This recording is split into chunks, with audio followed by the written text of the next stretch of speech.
Welcome, everyone, to our recorded session on Introduction to Patient-Oriented Research. We're coming to you today on a cold, rainy September morning in 2021. And we're also coming to you from the traditional ancestral territories of the Coast Salish peoples, which includes the Squamish, the Tsleil-Waututh, the Musqueam, and I think Christy's also coming from the Katzie, Stolo, and the Kwantlen nations. So lots of amazing land that we are coming to you from, and we really look forward to this opportunity to speak to you further on patient-oriented research. And again, before we start, I just want to make sure that we identify that none of us have any conflicts of interest to declare. But we do want to note that some of the images in this presentation may be covered through copyright protection. And so we are offering this educational session as an educational session only, so that we do ask that if you have access to this recording, that you do not copy it or share it without permission directly from the BC Support Unit. So having said that, I think it's a nice opportunity for us to just start to get to know each other and who's going to be speaking with you today. So Larry, I'm going to let you start with introducing yourself. Great, thank you, Len. So I'm Larry Mraz, and I am the Patient Engagement Coordinator for the Vancouver office of the BC Support Unit. And I have the great job of working with patient partners to bring their voice into the research process. And that process we're going to talk about today. And oh. Go ahead, Christy. I was just Sorry, I'm following the pictures.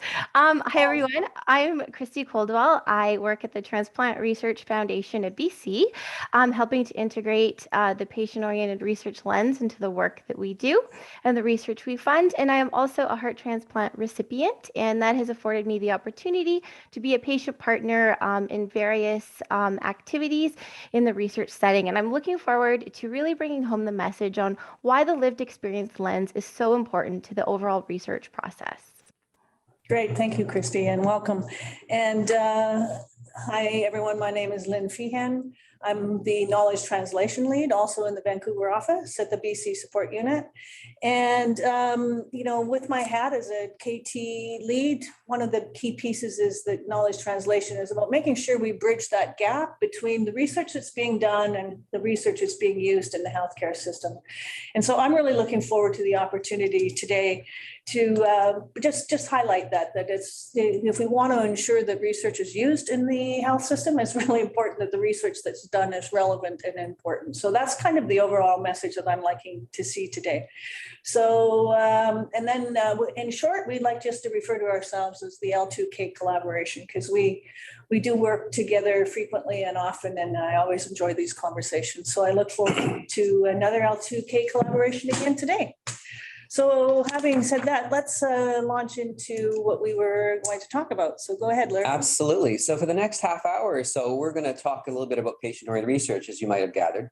But I wanted to say that this isn't an exhaustive training program. This is just an introduction to patient-oriented research. So we're going to talk a bit about why POR exists, a little bit about what it is, and then hopefully we're going to be able to help you understand why POR can help you in your own health research. So those are kind of our objectives for the next half hour or so. Great, thank you. So having said that, Larry, let's start with the first question. What is it? Why does POR exist? Exactly. Like, how does this concept of patient-oriented research exist? So we're going to go back to 2011 or so when this Canadian Institutes for Health Research created this strategy for patient-oriented research, SPORE, a wonderful acronym, I'm sure. And they have the lofty goal to ensure that the right patient receives the right intervention at the right time, which sounds exactly what should be happening in the healthcare system. But I'm wondering, do you think it's happening right now, Christy?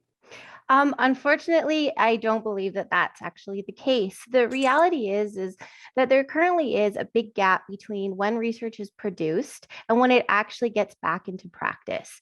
And you can imagine that this has some pretty significant implications for patients, both for their quality of life and for their ultimate survival. And I know that for me as a patient, it's not a job. This is my life. And for me, research, it is what gives me hope. I know that my survival is directly dependent upon the research that's currently underway and, of course, on the advancements of tomorrow. And that's why it's so important that our research really does get back into practice. And when you break it down even further and you realize the length that it takes to get this research back into practice, and of the research that does go back into practice and get into the hands of those patients, that it's an even smaller amount. And in fact, not all of that is actually helpful. Some of it is ineffective and can be harmful. And so I think there really is that need to ensure that the research that's being done is relevant, that it's meaningful, and that it is addressing key areas of importance and priorities that have been identified by patients. And there's also that additional element of accountability and transparency that comes along with really integrating that lived experience lens. Absolutely. Thank you, Christy. And Larry, so like, don't researchers want to do Yeah, research? absolutely. So, we're not trying to imply here that researchers aren't wanting this as well. Researchers want their findings to be useful in practice. They want to make sure that they're helping people. So how do you best help people? Well, CIHR and the SPORE strategy says that the way to help people is to bring the people that you're wanting to help into the research process at the very beginning, and to ensure that their voice is heard consistently, as Christy said, so that their priorities and the outcomes that matter to them are carried throughout the entire research process. Great. So what you're saying then is that this strategy for patient-oriented research is suggesting that we adopt this approach of patient-oriented research. So this patient-oriented research is being offered up as a potential solution to this problem that research is happening, but it's not being used. So this is an image from Dr. Doolittle of the Push Me, Pull You. We always have this in our slide conversations just because we love this slide. But it is about, there is a push for researchers to do this, and there's also a pull for researchers to do patient-oriented research. So I'm just wondering, Larry, if you want to speak to the push side of why the core is being pushed on researchers. Absolutely. And of course, the first push, I would say, is CIHR, but not just CIHR. Other funding agencies are now asking for a patient engagement component to the research process in grants that they fund. And now we're seeing journals are asking for a report on how patient engagement helps shape the findings of the work. And there are other organizations that are now actually asking for this to be done as well. So there is a push from academia that this is actually the way that research is going to be done in the future. Yeah. So there's that funding incentive and that publication incentive is that this is not just something we're suggesting, but we're actually trying to back it up with some of these, incentives to do so. And Christy, what about the thought about what would be the pull? I would think that the poll most best refers to this really ongoing and ever increasing desire from patients, from members of the public, as well as from healthcare clinicians to have more of a substantive role in defining the research and how it's being done. Because ultimately, the research that is being funded needs to be helpful. It needs to be useful. And I think really the underpinning of it all is that it just makes sense. It just makes sense to include the voice of the individuals with whom this research is intending to help. So, yeah, no, of course, ultimately it makes sense that we should engage people that, they're going to be impacted by the research. So, what does this statement to you mean that this nothing about us without us, Christy? Where does that sit with you and where does that come from? I think that's a really important one to keep in mind because, again, ultimately, at the end of the day, all health research is really done to improve patients, their lives, their quality of life, their survival. And so you need to ensure that their voice is represented, that they have a voice in helping shape that research, and that they really do, it will lead ultimately to greater uptake of the research into practice. It ensures that the research that is being funded is relevant, that it actually addresses key areas of importance that have been identified by patients and families. And I think that, at the end of the day, regardless of the specific role that everyone is coming to the table with or in, that we really all want the same thing. And that is really to ensure greater access to healthcare and better health service delivery. And I think that is why really integrating that patient-oriented research lens into health research, it can really improve that and contribute to that in a positive way. Great. Thank you, Christy. And I think, it's pretty clear there's some pretty compelling reasons why adopting a patient-oriented approach to health research it, as you say, it just makes sense. And so why is it that, we aren't necessarily doing this? And part of it is that we don't necessarily understand what do we actually mean by adopting a patient-oriented approach. And I think that's kind of what we want to talk about now is what do we actually mean by, patient-oriented research? And so I'm going to start just with the official definition and start with this concept that as health researchers, we like to lead and address questions that we think are important and relevant to the research that we think is relevant and important. And so patient-oriented research, foundationally, absolutely, first priority around patient-oriented researchers is that researchers work in partnership with patient partners. So if there's no other takeaway message from today, that it's just this importance of engaging with patients as partners on your research team. And the other aspect about patient-oriented research, and Christy, you've already spoken to this, is that by engaging with patient partners, it helps patient researchers identify really what are the important questions, what are the priorities, what should we actually be measuring? What are the important outcomes? What's the important things? So by engaging with patient partners, we can see why that improves the relevance, what we're speaking. But the other thing about patient-oriented research, and we often kind of skip over this, and I think it's important just again, because I'm the knowledge translation person and coming in with a clinical background, is that we can't just do health research in partnership with researchers and patient partners. That if we really, really want to ensure that that research is being done is being used by clinicians and being adopted and being funded and supported by service decision makers, they need to be at the table as well. And so patient-oriented research is about this meaningful, fulsome partnership of researchers, patients, care providers, and decision makers. So that's another piece I think that we need to understand is that although we do tend to think about patient-oriented research as prioritizing the patient's perspective, these other patient partners are in there. So having said that, and being a little bit on my soapbox on that one, let's think about this term patient. Because this one we often get pushed back to is not everyone identifies with this concept of patient. So maybe Larry, maybe you can speak to this. Absolutely. So let's start off by unpacking the word patient here. So in this little word cloud, we have some other words that other people might resonate with more than the word patient, because the word patient is loaded. So when you're thinking about who is the person with lived experience, who is the person that you're trying to serve in your research, think about that person and what word you want to use to describe them. Because as I said, not everybody wants to use the word patient. And we refer to Christy as our patient partner. But Christy, how do you feel about the word patient? So I think there's a couple really important considerations. So for me, being referred to as a patient, using that as an identifier, it's totally okay. That's how I identify. That's what most resonates with me.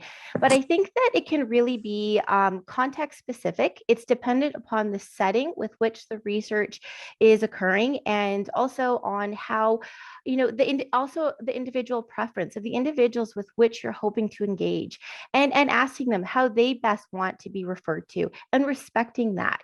But ultimately, it really comes down to that lived experience perspective. It's that unique insight that can only be gained by having gone through a particular situation, illness, and having come out on the other side, or perhaps you're still in the thick of it. But it's that unique lived experience that is so important, and that really transcends no matter what the label is or the identifier that's used. Thanks, Christy. Great. Thank you, Christy. So again, patient-oriented research could be client-oriented research, family-oriented research. It really doesn't matter. So the key point here is that this partner on your team is bringing the relevant personal lived experience to the table to help inform the research that's going on. So that's, I guess, a fundamental piece as well about helping us understand. So if we think that's what patient-oriented research is, I think there's a lot of researchers out there that think, well, I'm doing that. I'm engaging with patients all the time in my research. So does that, maybe you can help us understand that. So Lynn, that is a really good point. A lot of people do feel that because they talk to patients that they serve, that they're doing patient-oriented research. Patient-oriented research is similar, but it's not the same as patient-centered outcomes research. It's not the same as patient-centered measurements, PREMs and PROMs, which people have heard of before.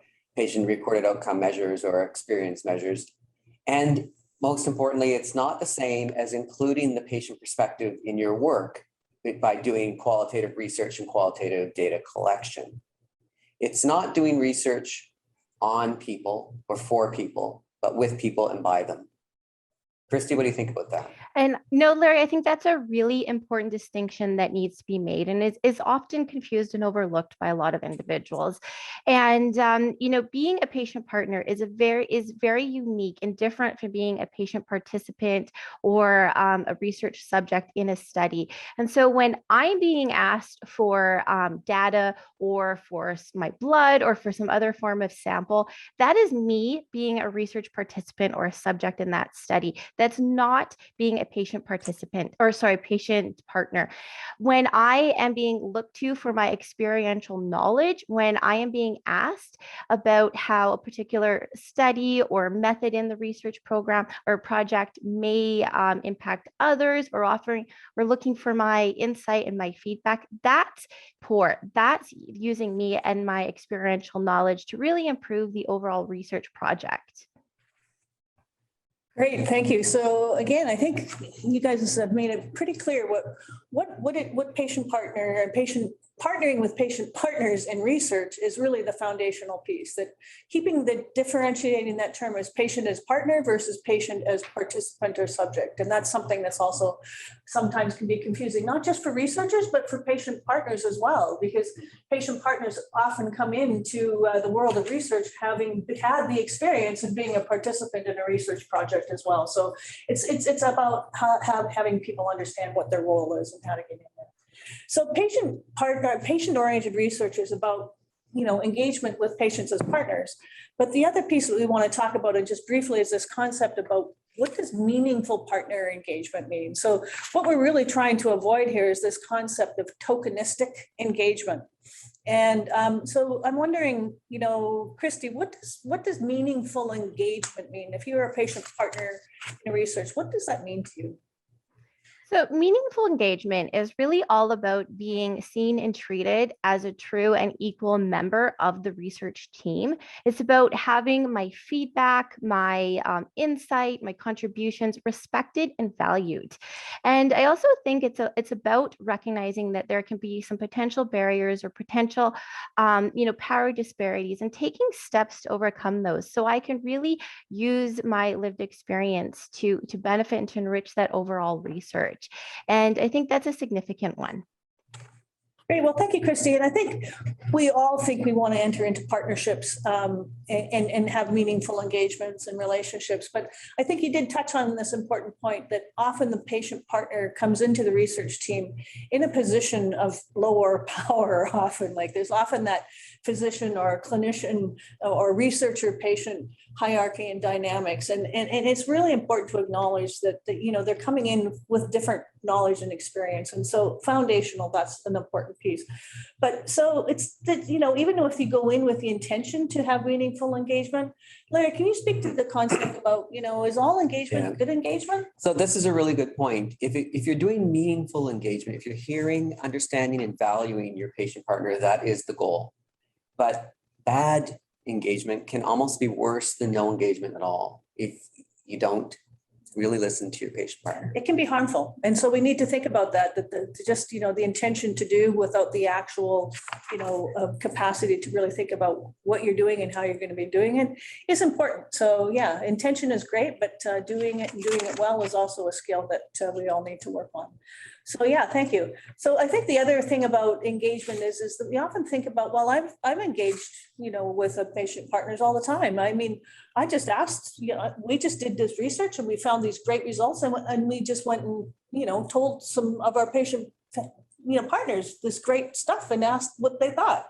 So, often that's a very common way as researchers that we like to go and ask, inform people what we've done and ask maybe for some feedback. But that's sort of in this. So what we're speaking to in this image is this concept of different levels of engagement. And this speaks to the steps or hierarchy of different intensity or sort of how much patient engaged. So we do like to think about, that engaging at this lower-ish level, not necessarily as bad that you don't ask for people's input, but it's not necessarily necessarily meaningful and that it's not actually supporting some decisions that are going on. And at the very highest level, and if you come into this with the experience of a community participatory research background, you think, well, our patient, our whole community is leading the research. They're just telling us what to do. We're just doing it. So like, there's this two bookends of engagement with patient partners.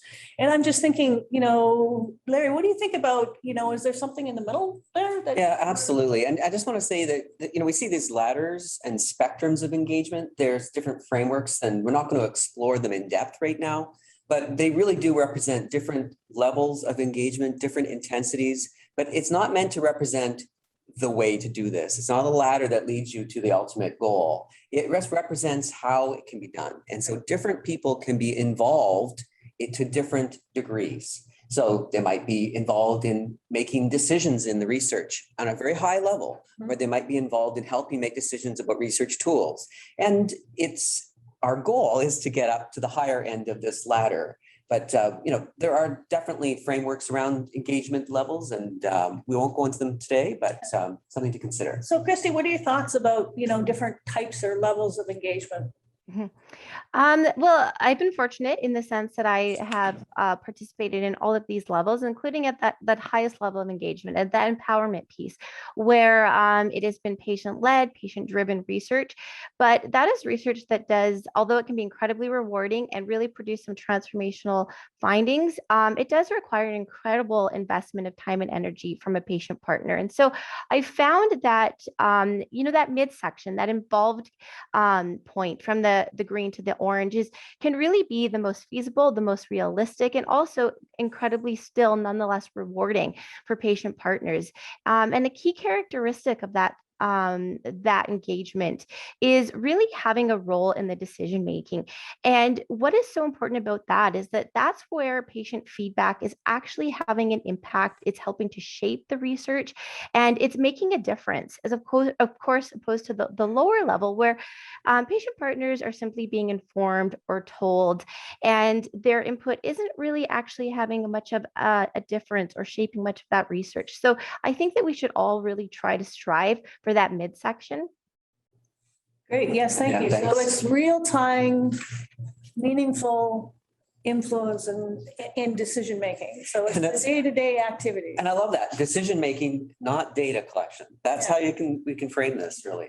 Yeah, and then also, as Christy alluded to, that often it's a little bit easier and it takes a little bit less time and maybe a lot less money to sort of engage patient partners at sort of the lower-ish levels, which is helpful. But it does take time and money and much greater time, and it doesn't.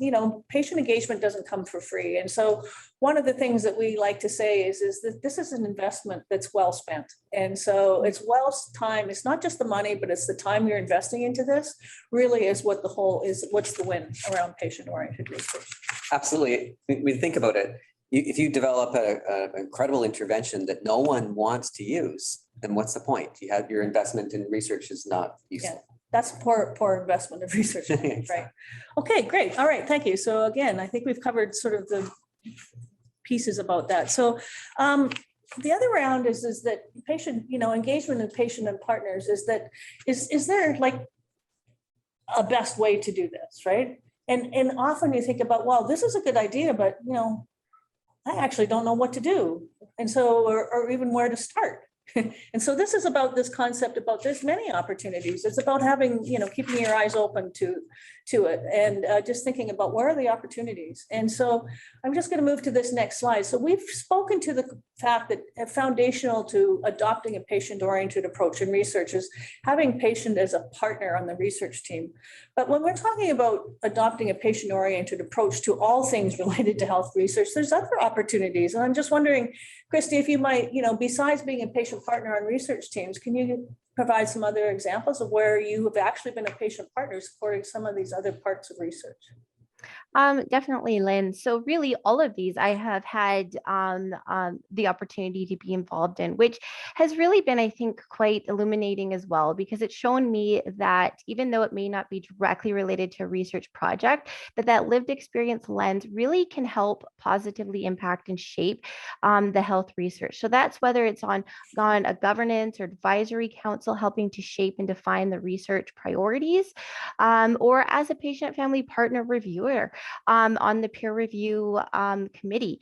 And in that role, I have reviewed these scientific applications from a patient and partner perspective, really helping to, I suppose you'd say, offer some positive suggestions and ideas around how patient engagement could be strengthened or enriched in these projects. And so, I think the thing to keep in mind is that there are many possibilities, there are many opportunities to engage with patient family partners across research. And that it's really, when it comes down to it, it's about what makes the most sense, both for patients, for clinicians and investigators, as well as for organizations.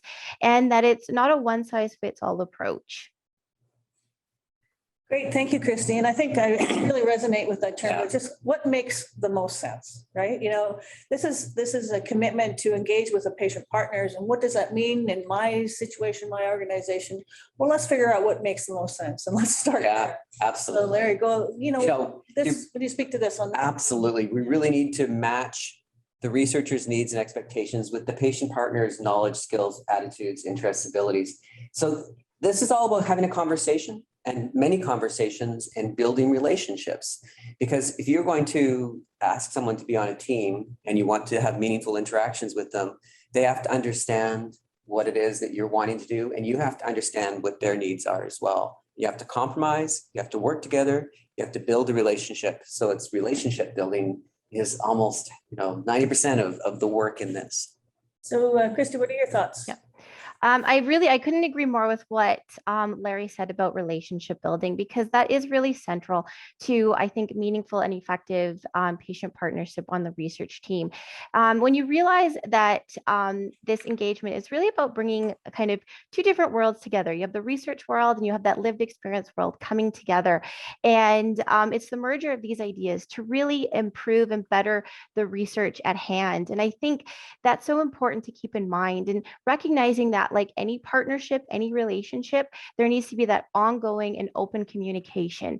And there really needs to be that safe space created so that the patient partner feels that they are safe and they are able to share their thoughts, to share their input. And in addition, recognizing that, again, that patient partner is coming in at a little bit of a disadvantage, not necessarily familiar with the research project. And so it's about taking those steps, taking those measures to really to empower them to use their lived experience and to help them understand what the project is about. And of course, there are many tools available that can both facilitate this, both from the researcher side and the patient partner side. Great. So thank you, Christy. Again, always wonderful insight. But, I think the takeaway message here from both of you is this is about building and starting a relationship. It takes time and it's a learned skill. And it's a learned skill on both sides. Patient partners need to learn what research is about and, how can I engage with research, where research teams, we often don't think about, someone who coming onto the research team who doesn't have that official training about what research is all about. So yeah, it's definitely an adventure and a learning experience on both sides. And so, so I think we now know, why patient-oriented research is there and kind of the foundational pieces around what patient-oriented research could look like, and engaging with patient partners. So there's when we present this to researchers, we often would get hit with common questions. And the common questions are, well, what's the best time to engage a patient partner in research? Or is there a best place in the research project to engage with patient partners? Or is there a best strategy or way to engage with patient partners? So, and just to wrap up our final presentation here, I want to take each of one of those just separately and just take a minute or two to sort of discuss those. And the first one I want to talk about is, and I'll bring it to you, Larry, is as researchers, we often think of the research cycle, right? We think about it as in the steps and phases, and we all learn this research cycle, and we go through from A, B, C, D, and E, and work through. And one of the questions is that we often ask is, where in this research cycle is the best place to engage patient partners? So Larry, why don't we start with that? First off, this is just a general research cycle. I'm sure that if you drew your own, you'd come up with something a bit different, but the principles are the same. And really, there are no best places to engage patient partner. I think that the desire is that you get a partner to be involved from the very beginning when you're prioritizing, setting your research questions. But there are many stages along the way that a patient partner can get engaged. And there doesn't have to be necessarily a single partner that's engaged in every step. There could be patient partners that come in at certain steps where it makes the most sense. Remember, we talked about conversations and building relationships and finding out what people want to do.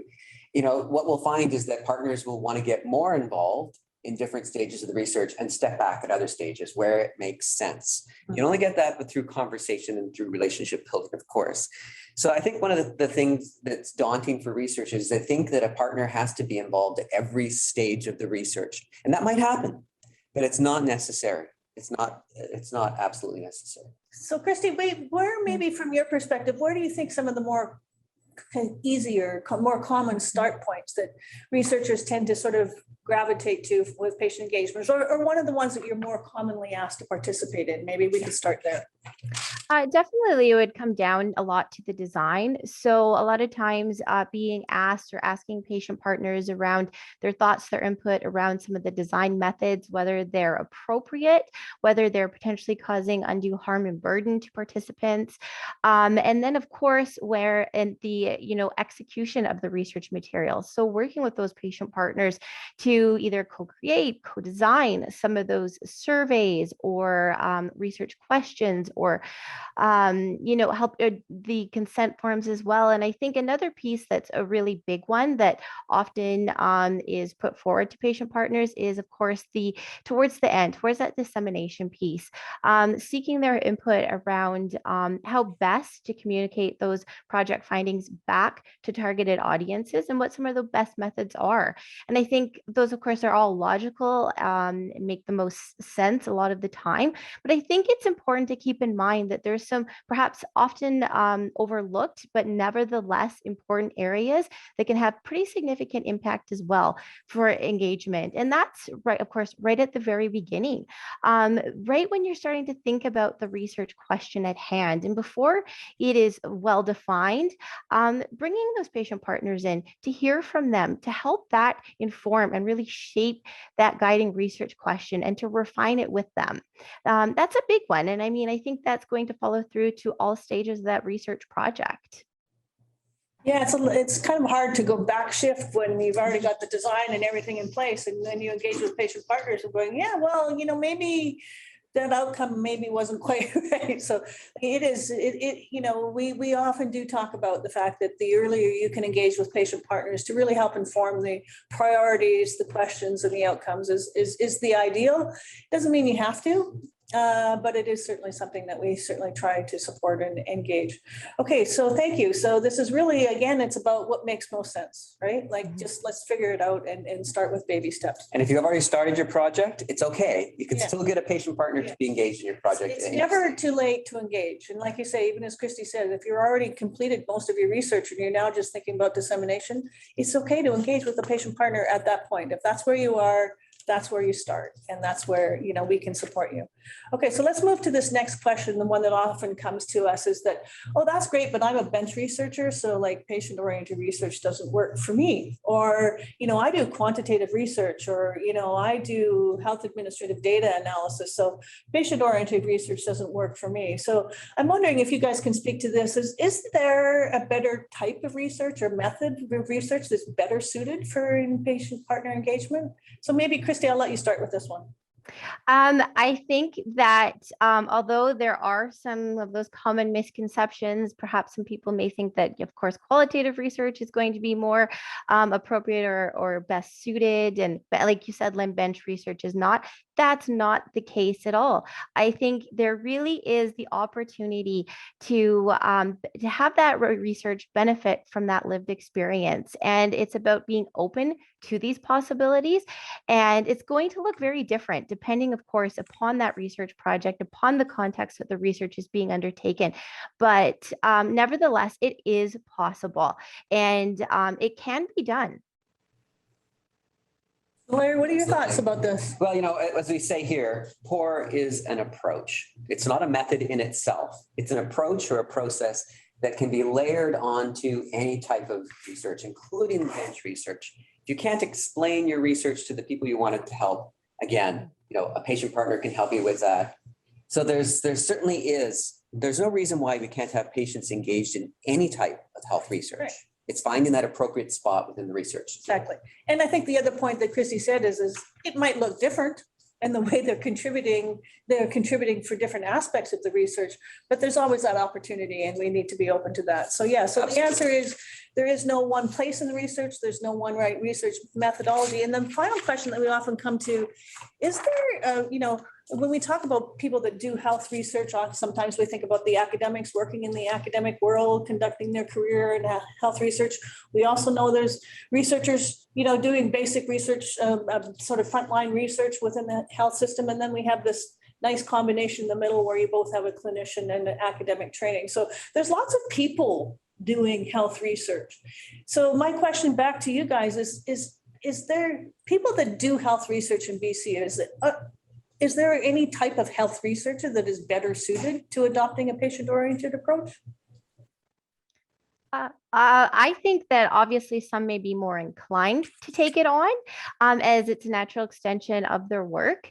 And that, of course, for some potential researchers, it may be going a little bit against some of the status quo because it's not typically been done before. But that doesn't mean that it can't be done and that it can't be taken on. And I think, again, it's about having that open mind. It's about reckoning the possibilities and knowing that there are others. Of course, the BC Support Unit is a predominant one that is there to support you and help you apply the principles of patient-oriented research in a way that makes the most sense for you and your research. Great, so thank you. So there is no best place in the research, there is no best type of research, and there's no best type of health researcher. We're just saying anyone can take this on. And so let's just think about this in final thoughts and wrap up here. So Larry, what are some of your final thoughts? Yeah, well, as I put on, I say baby steps all the time to people. Don't jump into the deep end of the pool here. Let's start carving out a small bit of patient engagement that you can do it and do it well. Because I think it's better to do a small bit of engagement well than to do a large bit of engagement poorly. So start as early as you can in the research process, take small steps and build your relationships. And of course, as Christy just pointed out, there are people that can help you with this. So it's good to be asking questions and seek mentorship. Great. Christy, I'm going to leave the final thoughts and final words to you before I wrap up. Really just building on what Larry said, that this is a process. It's not something that's going to happen overnight. And, like anything new, it's okay to be a little bit uncertain or anxious about that. Doing something new and change, it can be scary, but it's well worth it. And adopting a patient-oriented research lens to your research, it's worth it. And I think, again, being open to it and just taking those first steps. Great. Well, thank you. Thank you both. I think this has been a really, really helpful discussion. And I think very important for people to just kind of review and an opportunity to think through and maybe even revisit this recording if you like, is to just have an opportunity to really think about why patient-oriented research might be a strategy that they're wanting to consider to adopt. And that was our ultimate goal, is that by the end of this session that maybe you're thinking, hey, this is something I could do. And so just keep in mind that, as Larry said, we're not asking you to jump into the deep end, this is something that that's what the BC Support Unit is all about, is we're here to help you. So this is just the first introduction, and please seek out and look for some help to do this. this, and we're always ready and able to work, help you go down this road. So again, thank you, Christy and Larry. It's been a wonderful opportunity, and I'd just like to say thank you to all of you for your time to listen to this session.